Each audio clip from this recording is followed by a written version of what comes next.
저도 이제 두 아이를 키우면서 느꼈던 거고 왜 아이를 낳지 않을까라는 걸 한번 고민을 해봤어요. 근데 보육 문제가 가장 심각하다라는 거를 제가 이제 체험도 했었고 그다음에 이제 다른 여성들한테 이렇게 물어봐도 그 부분을 제일 많이 걱정을 하더라고요. 보육과 교육을. 안녕하세요.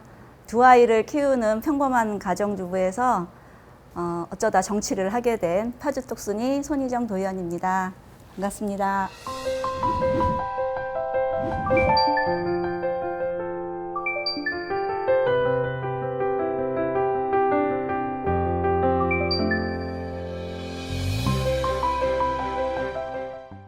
일단 국공립 어린이집을 신축을 하려면요 많은 건축비가 들어가죠. 토지 매입부터 해서 실제로 건축하는 건축비가 많이 들어가요. 많게는 한 50억 이상 들어가는 걸로 알고 있거든요. 많은 예산이 투입된다는 문제점이 있고요.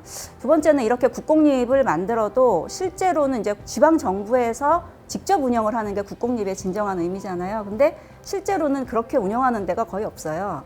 95% 이상이 민간 위탁을 주고 있어요. 그럼 결국은 그거는 형태는 국공립이지만 민간이랑 크게 다를 바 없는 그런 상황이다라는 문제점이 있고요.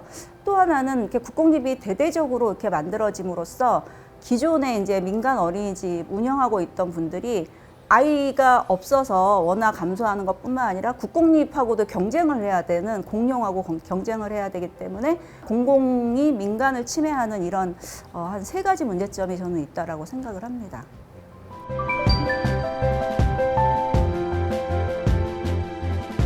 코로나 때문에 애들을 이제 안 보내니까 국공립 같은 경우에는 상관이 없어요. 근데 민간의 경우에는 애들이 출석을 하지 않으면 그 출석하지 않은 그 해당 일수만큼 지원 금액이 안 나온다라는 거죠.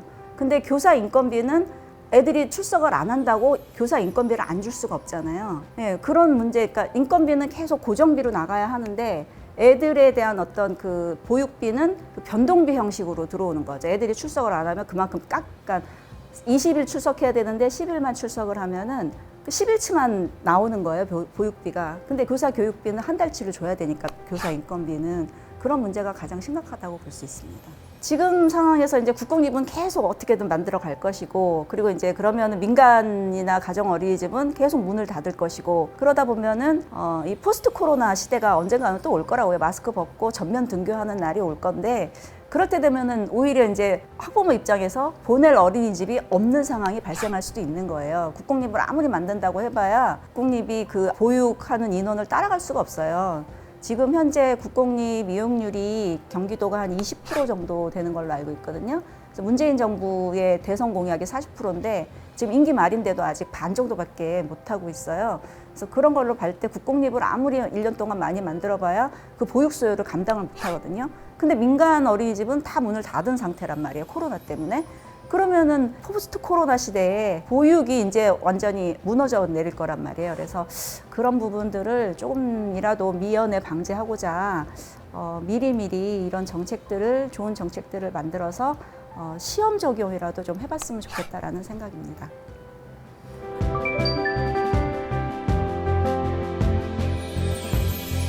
장기 임대차 방식으로 민간 어린이집하고 임대 방식으로 이렇게 하는 건데요.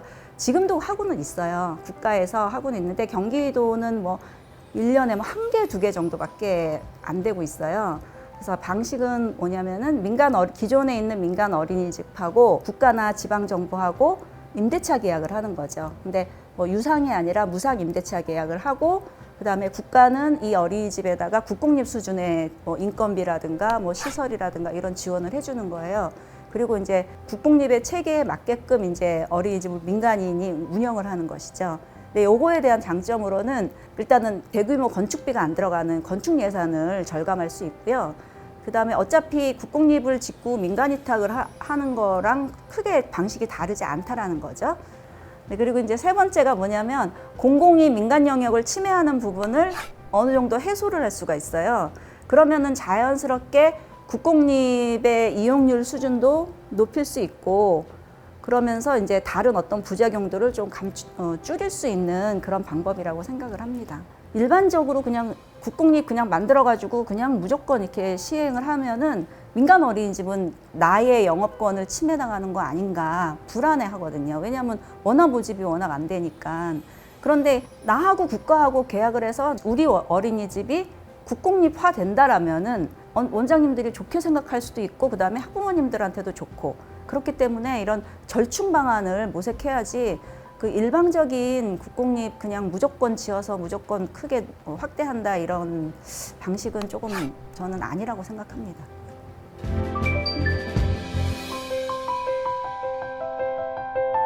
도정 질문 했을 때도 제안을 했고요. 기회가 있을 때마다 제가 지금 제안을 하고 있는데 경기도는 약간 미온적인 태도예요. 왜냐하면은 예산 규모도 많이 감당하기 어렵고 인식이 그렇게 뭐 민간을 그렇게 우리가 왜 도와줘야 돼라는 그런 또 공무원적인 사고도 있는 것 같더라고요. 그래서 아직은 쉽지는 않고요.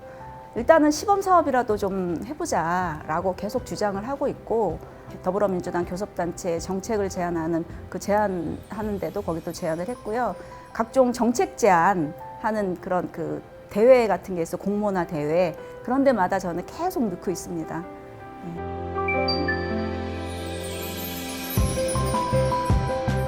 네, 도민 여러분 눈에 보이지 않는 코로나와 전쟁을 치르느라고 많이 힘드시죠? 백신을 우리 더 많이 맞고 조금 더 인내를 하면은 다 같이 마스크 벗고 함께 웃으며 지금 이 순간을 회상하는 그날이 빨리 올 거라고 생각합니다.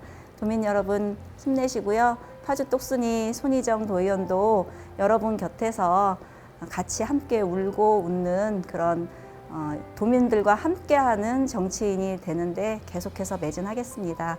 감사합니다.